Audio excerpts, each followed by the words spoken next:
Hello my crafty friends, it's Terry from Veegstez Creates here today with a nice quick and easy card make for you using products that you might not necessarily think of. So this is my first video as part of the Pear Tree Treasures design team, and Pear Tree Treasures is an actual shop, bricks and mortar shop based in Canada. And they also have a website, so you can purchase things from the website, and they stock a really great range of card making and paper crafting and scrapbooking etc. supplies, as well as doing classes. So I thought that I would challenge myself to make a card using washi and puffy stickers. I must admit, I don't usually use things like puffy stickers and I don't use washi that often, so I thought this would be a perfect video, because if you're anything like me, you might just use washi to like tape dies down and occasionally put it on a card. But today we're going to make a really nice, pretty, simple and quick card. So what I did is I looked at the colour scheme, which has got lovely greens, turquoise, pink, coral, and then I went through my card stash and I chose two different colours of card. I chose a nice pink and a nice blue from Tonic Studios. These are stocked at Pear Tree Treasures, as are these two items. The nesting dies, the ones I happen to use aren't stocked at Pear Tree. However, everyone has got nesting dies. And today we're going to be making a DL card. So DL cards have been quite popular for the last few years. So I've got a set of nesting dies for DL cards. Well, I've got a couple actually, but I chose this one which has got a nice stitched edge. So you can either make the envelope, the card blank yourself. So it's 8 inches tall and it's 3.5 wide. So if you're making it yourself, then you'd cut an 8 by 7 piece of card and then just score it in the middle with a bone folder. Great thing about nesting dies is you don't have to do any measuring. They work perfectly. So I cut that one down, and then I got the next size down one, and I used a nesting circle die and cut 3 circles in the card. And then I was looking at the stickers and I decided that 3 of them, well, I decided to put 3 of them in the centres of the holes. So I was thinking I'd put the rainbow in the middle one, one of the butterflies going this way and one of the butterflies going this way. I also used the same colour of cardstock and just stamps. I just found one of my happy birthday stamps that was quite small and skinny, so that it could go across somewhere. So we'll figure that out in a bit as to whereabouts we're going to put that. So it's really simple. All we're going to do is going to grab some glue. I've just started using this one recently actually, this Tonic Studios double-ended glue pen. It's got a fine end and then an end where you can sort of like spread the glue out, and this is stocked at Pear Tree Treasures as well. So we'll use some of this wet glue. Obviously, you know, you can use whatever glue is of your preference. I like using wet glue, especially for doing mats and layers, because then you know that you're going to get it in the right position.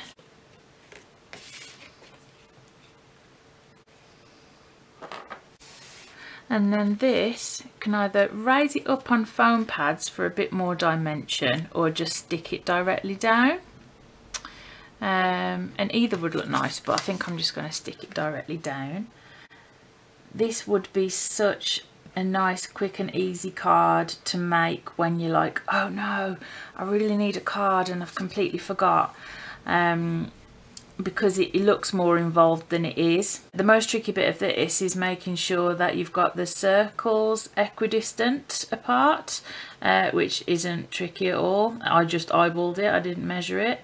And obviously you can use any colour scheme that you want. I mean, there's so many colours in those puffy stickers.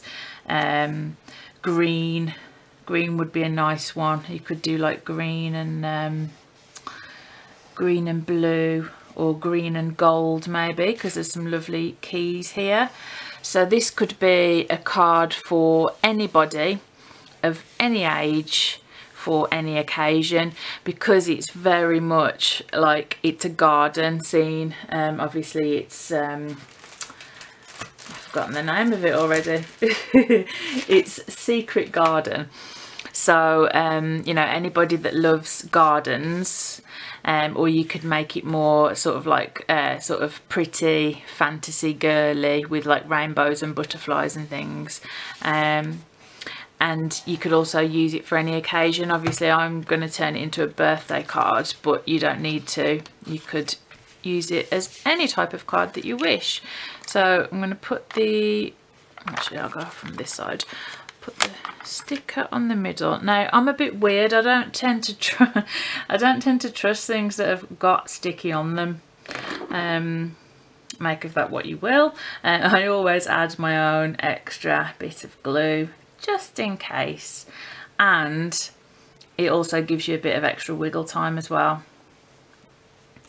So I'm gonna have that one there, and I think this one we'll have at the top.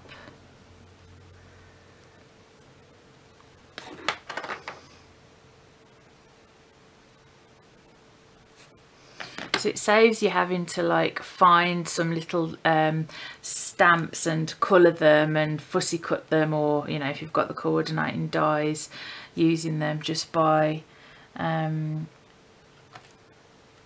using the stickers. But you still get the feeling that you've made the card yourself because you've cut all the layers and things. I really love the pattern on these butterflies. I think they're so pretty. So pretty. Right, so that is the bones of the card done there. And so we've got our happy birthday sentiment. I think that looks nice. So let's get some scissors and cut it at a jaunty angle.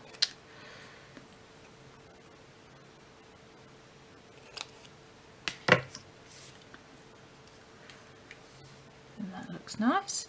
I always like to back my sentiments onto a bit of cardstock, so got some black cardstock strips just for that purpose. So adding the sentiment onto some black cardstock will do two things. It will enable the sentiment to stand out a bit more against the coloured background and the pattern, and also because the only other black that we've got on the card is on the sentiment strip, the ink saying happy birthday, it will just sort of tie it in a bit more. It'll look a bit nicer. So that's why I like to do it like that. Now, how to go about doing the rest of it is very much up to personal preference. I tend to err towards quite clean and simple cards. I do like embellishments,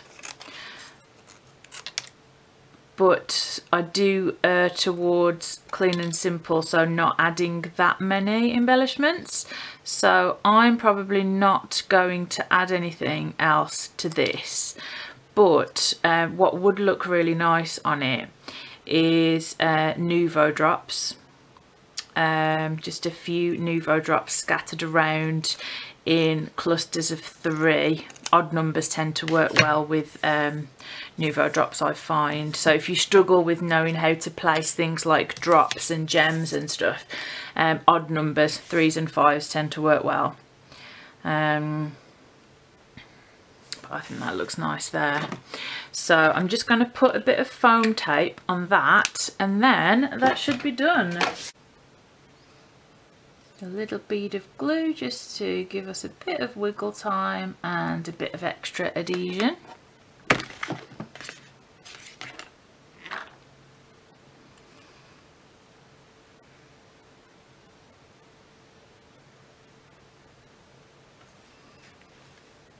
I think that looks nice there. So there we go. Nice, clean and simple, quick make, and using literally just supplies that you will have in your stash. You don't have to make this a DL card. If you haven't got any DL nesting dies, you could make it an A2 size card or an A6 or a 5x7, and just anything where you've got some different matting and layering dies. And in fact, even if you haven't got matting and layering dies, you can just cut rectangles and cut them like 1/4 of an inch shorter, like each panel down, and then just use a circle die. That would work just as well if you don't have any nesting dies, but they are a good thing to invest in. They sell various ones at Pear Tree as well, so I'll link the products that I've used and some other things that I think might be useful for you in the description box below.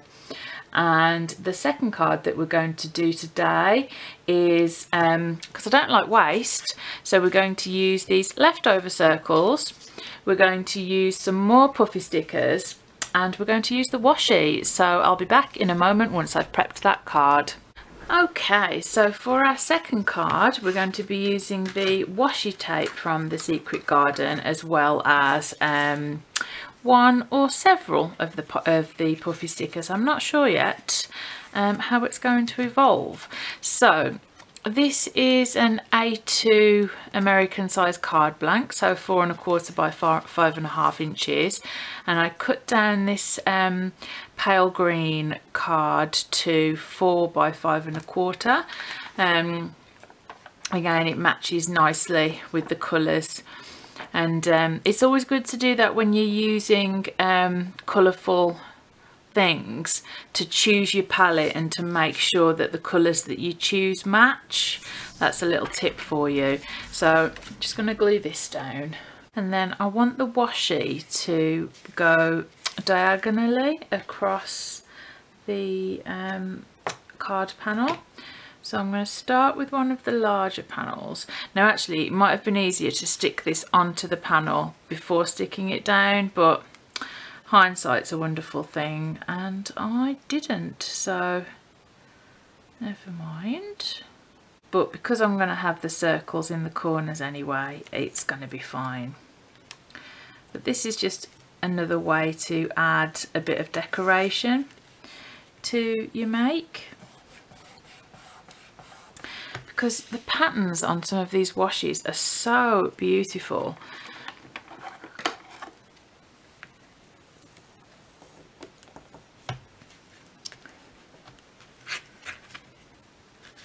So I'm going to just trim this carefully.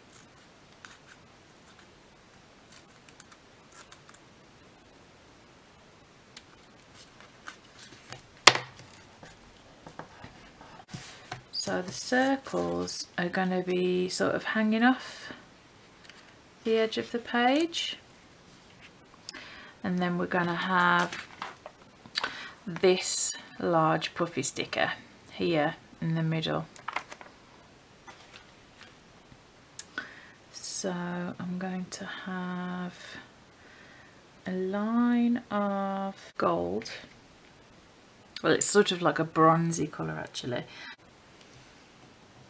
I'm just lining this up right with the edge of the washi. Definitely would have been easier if I'd have done what I had originally planned and put the washi on first, because then you can just wrap it round the back of the panel and you won't see it. I've done this loads of times, but it's obviously because I'm filming I've forgot, but never mind. It's good, it's useful sometimes I think to be able to show things like this so you can see how to fix them. And then we're going to have this lovely blue one underneath again. I'd love to know, if you let me know in the comments, do you use washi in your card making much, or is it something that you've never really thought of or known how to do? And likewise with stickers, because these are both products that I don't often use in card making, but I really do like trying new techniques and just pushing myself to try things, to try and use things in different ways. And it's really amazing that, like, you know, you can try something and it can actually end up being one of your new favourite techniques.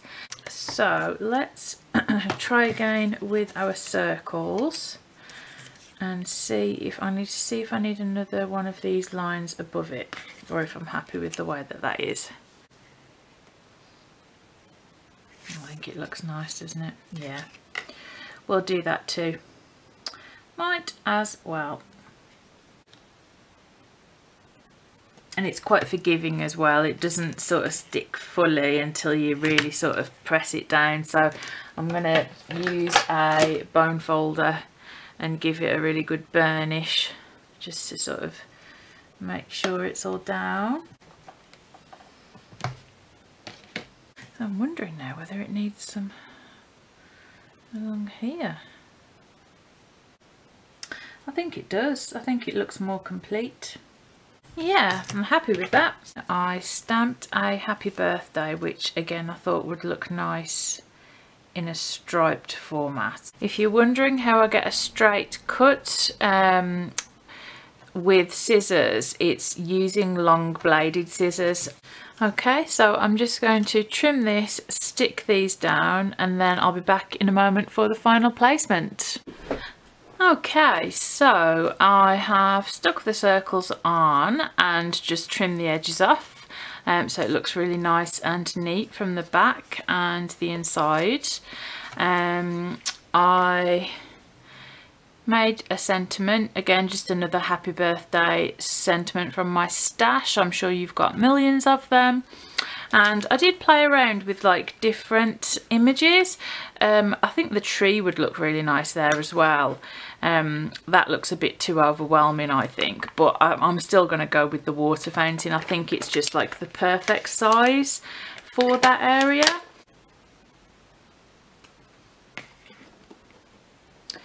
But I hope you're finding what I am, which is it's amazing how such intricate, like really pretty, elegant designs can be created just by using some stickers and some washi and just a bit of like nice basic cardstock in nice colours and things. It's really quite amazing. And then to continue the theme of things being diagonal, so I always use my tweezers when I put sentiments down. So we want it a nice distance, I think about there. I think that looks really pretty. Again, if you wanted to add some little gems or some Nouveau drops or sequins or something, that would look equally nice. One of the things that I like about cards that just say happy birthday is that you can always add extra things as well. So like my neighbour, for example, it's her sister's birthday and she's just asked me for a card that says sister, and one from her son and daughter-in-law to her sister as well, so one that says auntie. And so if you have just a happy birthday and you don't overfill the card, you can find a sister or an auntie sentiment in your stash, or make one up from alphabet letters or a Dymo machine or something and add that in. Just add auntie or sister as a sub sentiment. So that is our 2 clean and simple cards for today.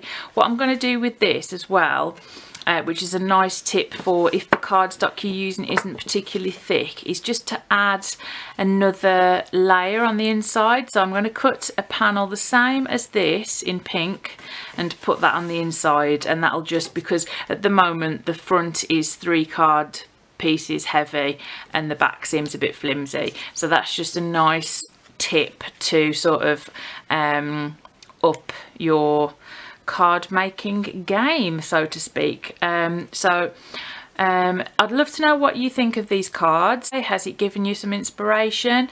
Which is your favourite card? As I said, I'll be making a card using the special edition Craft Consortium Tell the Bees cardstock kit soon, and just to give you a quick flick through of how gorgeous this is what it looks like. It's absolutely stunning, and it's got things on the back and front that you can cut out and colour, and amazing. So yeah, that's what I'm going to be working with in the next video for Pear Tree Treasures, which will be up in a few weeks. So if you want to keep up to date with my work, then make sure to hit the subscribe button. And if you have enjoyed this video, if you've picked up some tips and found it valuable, it'd be great if you would hit the like button. That helps me to know that people enjoy my videos, and it also helps the YouTube algorithm recommendation system to know that people like my videos, and so they'll show them to other people. I'll just pop a video here for you that you might find interesting, and a playlist as well with more of my work, and that's it from me today. So I'll see and speak to you again soon with some more crafty inspiration. Bye for now.